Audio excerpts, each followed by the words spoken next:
Friends, स्वागत है आप सभी का एक बार फिर से आपके अपने YouTube चैनल स्मार्ट स्टडी 2.0 में। तो फ्रेंड्स देखिए, इस वीडियो में देखेंगे रेलवे एनटीपीसी ग्रुप डी के लिए special model practice set number 16 को। देखिए, इससे पहले 15 सेट करा रखा है। सारी वीडियोस चैनल के अंदर प्लेलिस्ट में या इस वीडियो के डिस्क्रिप्शन में भी लिंक डाल दूंगा और आप लोग वहाँ से जाकर देख लेना। तो फ्रेंड्स, इस वीडियो में 40 मोस्ट एक्सपेक्टेड क्वेश्चन है जनरल साइंस, करंट अफेयर्स और जनरल अवेयरनेस के। तो पूरा वीडियो को कंप्लीट देखिएगा, एक भी क्वेश्चन को स्किप मत करना। तो चलिए शुरू करते हैं।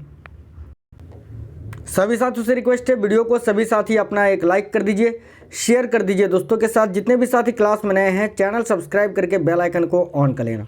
तो साथियों देखिए, पहला क्वेश्चन, किस राज्य में हुनर हाट का उद्घाटन किया गया है? पहला क्वेश्चन स्क्रीन पर ध्यान से देखना, किस राज्य में हुनर हाट का उद्घाटन किया गया? तो साथियों देखना, वेरी इंपॉर्टेंट क्वेश्चन है, याद रखना मध्य प्रदेश में। ऑप्शन नंबर बी यहाँ आपका करेक्ट आएगा, याद रखना Madhya Pradesh. Next question, mistake Kalinga साहित्य पुरस्कार किसने प्राप्त किया? यह भी क्वेश्चन वेरी इंपॉर्टेंट है, ध्यान से देखिए। मिस्टिक कलिंग साहित्य पुरस्कार किसने प्राप्त किया? तो आपको यहाँ याद रखना है मनोज दास ने। याद रखना ऑप्शन नंबर डी करेक्ट आएगा, मनोज दास जी ने। चलो आगे देखते हैं, ध्यान से देखना। भारत के किस देश के साथ जेट इंजन प्रौद्योगिकी विकास पर समझौता ज्ञापन पर हस्ताक्षर किया गया? भारत ने किस देश के साथ जेट इंजन प्रौद्योगिकी विकास पर समझौता ज्ञापन पर हस्ताक्षर किया? तो साथियों जरूर याद रखना Great Britain. Option number B यहाँ आपका करेक्ट आंसर आ जाएगा। वेरी इंपॉर्टेंट क्वेश्चन है, सभी साथी जरूर याद रखना Great Britain. Next question, national company law tribunal ने घाटे में चल रही दूरसंचार कंपनी टाटा टेली सर्विस को किस कंपनी के साथ विलय को मंजूरी दे दी है? देखो तो साथियों, नेशनल कंपनी लॉ ट्रिब्यूनल ने घाटे में चल रही दूरसंचार कंपनी टाटा टेली सर्विस को भारतीय एयरटेल के साथ विलय को मंजूरी दे दी है। याद रखना भारतीय एयरटेल में विलय हो चुका है। ऑप्शन नंबर बी करेक्ट आएगा। नेक्स्ट क्वेश्चन, किस शहर में अपशिष्ट से कला संग्रहालय खोला गया है? इंपॉर्टेंट क्वेश्चन है, ध्यान से देखना। किस शहर में अपशिष्ट से कला संग्रहालय खोला गया है? तो साथियों याद रखना गंजाम। ऑप्शन नंबर बी आपका करेक्ट आएगा, गंजाम, यहाँ आपको याद रखना है। चलो नेक्स्ट क्वेश्चन देखते हैं। मौसम खराब है यार, बादल गरज रहा है। देखो क्वेश्चन नंबर 6, इस क्वेश्चन का आंसर क्या जाएगा? महाद्वीप में आतंकवाद से निपटने के लिए, इनमें से किस महाद्वीप में आतंकवाद से निपटने के लिए 33वां अफ्रीकी संघ शिखर सम्मेलन आदिस अबाबा में आयोजित किया गया था? आपको बताना है आदिस अबाबा किस देश की राजधानी है। तो साथियों आदिस अबाबा किस देश की राजधानी है? इथियोपिया की। याद रखना ऑप्शन नंबर ए करेक्ट है, ठीक है, इथियोपिया। ऑप्शन नंबर ए आपका करेक्ट है। शांति का नोबेल पुरस्कार जो है अबी अहमद जी को इस बार मिला है 2019 में, और वो इथियोपिया के प्रधानमंत्री हैं। याद रखना इथियोपिया की राजधानी है आदिस अबाबा। नेक्स्ट क्वेश्चन, किस राज्य ने 10वीं 12वीं और स्नातक छात्रों को रोजगार की संभावनाओं में वृद्धि के लिए एक इंटर्नशिप योजना की घोषणा की है? साथियों इंपॉर्टेंट क्वेश्चन है, ध्यान देना। किस राज्य ने 10वीं 12वीं और स्नातक छात्रों को रोजगार की संभावनाओं में वृद्धि के लिए एक इंटर्नशिप योजना की घोषणा की है? याद रखना उत्तर प्रदेश राज्य सरकार ने। ऑप्शन नंबर डी आपका करेक्ट आएगा, UP. Next question, Kamya Karthikeyan निम्न में से किस चोटी पर चढ़ने वाली दुनिया की सबसे कम उम्र की लड़की बन गई है? तो साथियों याद रखना इंपॉर्टेंट क्वेश्चन है, देखो माउंट एकांगुआ। ऑप्शन नंबर डी आपका यहाँ करेक्ट आ जाएगा। नेक्स्ट क्वेश्चन, पंकज अडवाणी को हराने के बाद आदित्य मेहता ने राष्ट्रीय स्नूकर चैंपियनशिप जीती। राष्ट्रीय स्नूकर चैंपियनशिप किस शहर में आयोजित की गई थी? तो साथियों याद रखना पुणे महाराष्ट्र में। देखो पंकज अडवाणी को हराने के बाद आदित्य मेहता ने राष्ट्रीय स्नूकर चैंपियनशिप जीता। राष्ट्रीय स्नूकर चैंपियनशिप किस शहर में आयोजित की गई थी? याद रखना पुणे महाराष्ट्र में।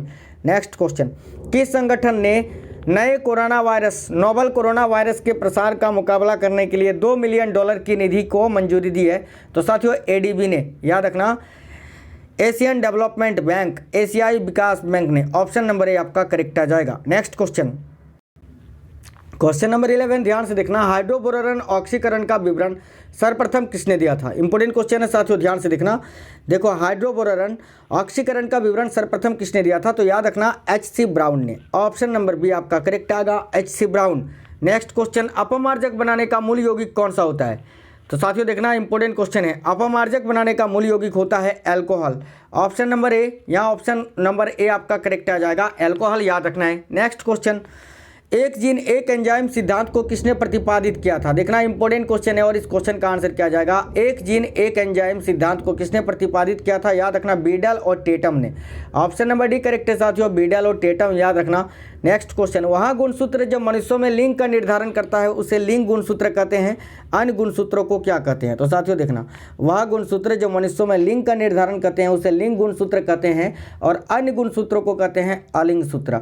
याद रखना ऑप्शन नंबर डी करेक्ट आएगा। नेक्स्ट क्वेश्चन देखिए, कुछ मानव रोग आनुवांशिक तौर पर नियंत्रित होते हैं, यह सबसे पहले किसने प्रमाणित किया था? तो साथियों देखना, कुछ मानव रोग आनुवांशिक तौर पर नियंत्रित होते हैं, यह सबसे पहले ए गैरार्ड ने प्रतिपादित किया था। याद रखना, ए गैरार्ड करेक्ट आएगा। नेक्स्ट क्वेश्चन देखते हैं, ध्यान से देखना सभी साथी। क्वेश्चन नंबर 16, इनमें से कौन सा कोशिकांग श्वसन क्रिया से संबंधित है? इनमें से कौन सा कोशिकांग है जो श्वसन क्रिया से संबंधित रखता है? तो साथियों देखना, माइटोकॉन्ड्रिया। ऑप्शन नंबर डी आपका यहाँ करेक्ट आएगा, याद रखना है आपको। नेक्स्ट क्वेश्चन, चमड़ा निकाला जाता है किससे? तो साथियों देखना, चमड़ा जो है ना केवल चर्म से निकाला जाता है, सिर्फ चर्म से। ऑप्शन नंबर ए करेक्ट है, सिर्फ चर्म से, याद रखना है आपको। नेक्स्ट क्वेश्चन देख लेते हैं, क्वेश्चन नंबर 18, सबसे छोटी जीवित कोशिका कौन सी है? तो साथियों देखना, सबसे छोटी जीवित कोशिका होती है कवक द्रव्य की, याद रखना। ऑप्शन नंबर सी करेक्ट आएगा, कवक द्रव्य की। आगे देखिए, कपास रेशा किससे प्राप्त होता है? यह भी क्वेश्चन काफी इंपॉर्टेंट है। देखो तो कपास का रेशा किससे प्राप्त होता है? बीजों से, याद रखना। ऑप्शन नंबर ए आपका करेक्ट आ जाएगा साथियों, बीजों से, याद रखना है सभी को। नेक्स्ट क्वेश्चन देखते हैं, देखो पशुधन में सबसे ज्यादा बच्चे देने वाली नस्ल कौन सी है? तो साथियों देखना, पशुधन में सबसे ज्यादा बच्चे देने वाली नस्ल होती है सूकर।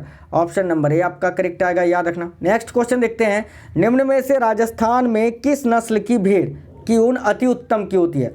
राजस्थान की इनमें से किस नस्ल की भेड़ है जिससे अति उत्तम ऊन की प्राप्ति होती है? तो याद रखना चोकला। ऑप्शन नंबर ए आपका यहाँ करेक्ट आ जाएगा, याद सभी साथियों को रखना है चोकला। नेक्स्ट क्वेश्चन देख लेते हैं, मवेशियों के ऊपर वाले जबड़े में स्थायी कृतंतों की संख्या कितनी होती है? देखना, मवेशी जो होते हैं उसके ऊपर जो जबड़ा होता है उसमें स्थायी कृत दंतों की संख्या होती है 0, याद रखना 0। ऑप्शन नंबर डी करेक्ट आएगा। आगे देखिए, कैंसर एक जानलेवा बीमारी है क्योंकि इसमें क्या होता है? तो साथियों देखना, कैंसर एक जानलेवा बीमारी है क्योंकि इसमें जैविक अंग नष्ट हो जाते हैं। क्या होता है? जैविक अंग नष्ट हो जाते हैं। ऑप्शन नंबर बी आपका करेक्ट है। आगे देखिए, मलेरिया फैलाने के अलावा एनोफिलीज मच्छर और किसका रोग वाहक है? मलेरिया तो होता है मादा एनोफिलीज से, इसके अलावा और कौन से रोग का वाहक होता है ये? तो याद रखना फीलपाव। ऑप्शन नंबर बी आपका करेक्ट आएगा साथियों, फीलपाव आपको यहाँ याद रखना है। नेक्स्ट क्वेश्चन देख लेते हैं, देखो पोलियो का पहला प्रभावशाली टीका निम्नलिखित में से किसने तैयार किया था? तो साथियों देखना, पोलियो के लिए साल्क टीका लगाया जाता है और इसको जॉन ई शाल्क ने सबसे पहले जो है खोजा था, याद रखना John E Schalk. Option number C आपका करेक्ट आ जाएगा। आगे देखते हैं क्वेश्चन, देखो इनमें से कौन सा रोग जीवाणु से होता है, यानी बैक्टीरिया जनित रोग इनमें से कौन सा है? तो साथियों देखना, ईख का जो लाल धारी रोग होता है ना, देखो ईख का लाल बिलगन रोग ये कवक के कारण होता है, लेकिन ईख का जो लाल धारी रोग होता है ये जीवाणु यानी बैक्टीरिया के कारण होता है। तो ऑप्शन नंबर डी आपका करेक्ट आएगा। नेक्स्ट क्वेश्चन, सेब का जल क्रोध रोग किससे होता है? सेब में जो जल क्रोध रोग होता है वो किससे होता है? तो प्यारे साथियों जरूर याद रखना उच्च तापमान से, high temperature. Option number D आपका करेक्ट आएगा, एक्सट्रीम टेम्परेचर से, याद रखना। आगे देखते हैं क्वेश्चन नंबर 28, अभिकेंद्र बल किसे कहते हैं? क्वेश्चन नंबर 28, अभिकेंद्र बल किसे कहते हैं? तो साथियों ध्यान से देखो, केंद्र की ओर जो बल लगती है उसको अभिकेंद्र बल कहते हैं। ऑप्शन नंबर ए यहाँ आपका करेक्ट आएगा। नेक्स्ट क्वेश्चन देखते हैं, जल के अपचयन से प्राप्त होने वाली गैस कौन सी है? तो ध्यान से देखना, इंपॉर्टेंट क्वेश्चन है साथियों, जल के अपचयन से किस गैस की प्राप्ति होती है? तो जरूर याद रखना हाइड्रोजन की। तो ऑप्शन नंबर ए आपका करेक्ट आएगा, हाइड्रोजन। नेक्स्ट क्वेश्चन देखते हैं, देखो वायुमंडल में किस गैस की उपस्थिति के कारण वायु में पीतल का रंग फीका पड़ जाता है? तो साथियों देखना hydrogen sulphide. Option number B correct आएगा। वायुमंडल में किस गैस की उपस्थिति के कारण वायु में पीतल का रंग फीका पड़ जाता है? हाइड्रोजन सल्फाइड, याद रखना ऑप्शन नंबर बी करेक्ट आएगा। चलो नेक्स्ट क्वेश्चन देखते हैं साथियों, क्वेश्चन नंबर 31, किसी देश की आर्थिक वृद्धि की सर्वाधिक उपयुक्त माप क्या है? तो साथियों देखना, किसी भी देश की आर्थिक वृद्धि की सर्वाधिक उपयुक्त माप है सकल घरेलू उत्पाद, उसका सकल घरेलू उत्पाद। ऑप्शन नंबर 1 करेक्ट आ जाएगा। नेक्स्ट क्वेश्चन, भारत में लॉर्ड कर्जन की प्रशासन की तुलना औरंगजेब से किसने की थी? देखो भारत में जिस प्रकार का लॉर्ड कर्जन का प्रशासन था उसी प्रकार का मुगल सम्राट औरंगजेब का था, इसकी तुलना किसने की थी? तो गोपाल कृष्ण गोखले जी ने, याद रखना ऑप्शन नंबर 1 करेक्ट आएगा। नेक्स्ट क्वेश्चन देखते हैं, मुगल चित्रकारी किसके शासनकाल में पराकाष्ठ यानी चरमोत्कर्ष प्राप्त किया था? यानी मुगल काल में जो चित्रकारी का प्रसार था वो किस शासक के शासनकाल में सबसे अधिक प्रभाव हुआ था? तो ध्यान देना जहांगीर आपका करेक्ट आएगा, option number C. Next question देखिए, बाल विवाह की प्रथा आरंभ कब हुई थी? तो साथियों देखना, बाल विवाह की प्रथा जो है वो गुप्त एज में, गुप्त काल में प्रारंभ हुई थी। ऑप्शन नंबर सी आपका करेक्ट आएगा। नेक्स्ट क्वेश्चन देखिए, विजयनगर के राजा कृष्णदेव राय ने गोलकुंडा का युद्ध किस राजा के साथ लड़ा था? तो साथियों देखना इंपॉर्टेंट क्वेश्चन है ये भी। विजयनगर के राजा कृष्णदेव राय ने गोलकुंडा का युद्ध जो है वो Quli Qutb Shah, option number 1 correct आएगा, कुली कुतुब शाह के साथ लड़ा था। आगे देखिए, कौन वर्धन वंश की राजधानी थानेश्वर से कन्नौज ले गया था? तो साथियों वर्धन वंश की राजधानी को थानेश्वर से कन्नौज ले गया था हर्षवर्धन ने। तो ऑप्शन नंबर ए यहाँ आपका करेक्ट आएगा, याद रखना है वर्धन वंश के सम्राट हर्षवर्धन। आगे देखिए, पहली बार औपचारिक रूप से महालवाड़ी व्यवस्था या महालवाड़ी प्रथा कब लागू की गई थी? तो साथियों देखो, पहली बार औपचारिक रूप से महालवाड़ी प्रथा को लागू किया गया था 1822 में। याद रखना ऑप्शन नंबर डी करेक्ट आएगा। नेक्स्ट क्वेश्चन देखिए, क्वेश्चन नंबर 38, किस शासक ने कलिंजर के अजय दुर्ग का निर्माण करवाया था? तो साथियों देखना, कलिंजर के अजय दुर्ग का निर्माण करवाया था धंगदेव ने। ऑप्शन नंबर सी आपका करेक्ट आ जाएगा, यहाँ धंगदेव याद रखना है आपको। नेक्स्ट क्वेश्चन देखते हैं, देखना सेकंड लास्ट क्वेश्चन, सिंधु घाटी सभ्यता मानी जाती है किसके लिए?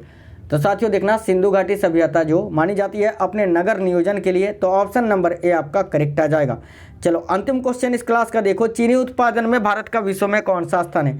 तो साथियों देखो, चीनी के उत्पादन में पूरे विश्व में भारत का स्थान है दूसरा। साथियों देखो, ये 16 नंबर का सेट था, इससे पहले 15 सेट करा रखा है। सारी वीडियोस आपको चैनल के अंदर मिल जाएगी प्लेलिस्ट में, वीडियो के डिस्क्रिप्शन में भी प्लेलिस्ट का लिंक डाल दूंगा, आप लोग वहाँ से भी देख लेना। इसके अलावा प्लेलिस्ट में आपको science, current affairs, GK, GS सभी सब्जेक्ट का अलग अलग प्लेलिस्ट बना हुआ मिल जाएगा, आप लोग वहाँ से जाकर देख लेना सारे वीडियोस। वीडियो कैसा लगा है वीडियो को लाइक करके बता दीजिए, कमेंट करके बताना कैसे क्वेश्चंस थे, और अगर कोई भी साथी क्लास में नए थे तो जरूर चैनल को सब्सक्राइब करके बेल आइकन को ऑन कर लेना। हमेशा क्लास करवाता हूँ साथियों, सभी जुड़ जाना चैनल से ताकि आपको हर क्लास की नोटिफिकेशन मिल सके सबसे पहले, और बेल आइकन को जरूर ऑन कर लेना, ठीक है साथियों। सभी लाइक शेयर कर देना, चैनल सब्सक्राइब कर लेना। मिलते हैं अगले क्लास में, तब तक स्वस्थ रहें। जय हिंद, वंदे मातरम।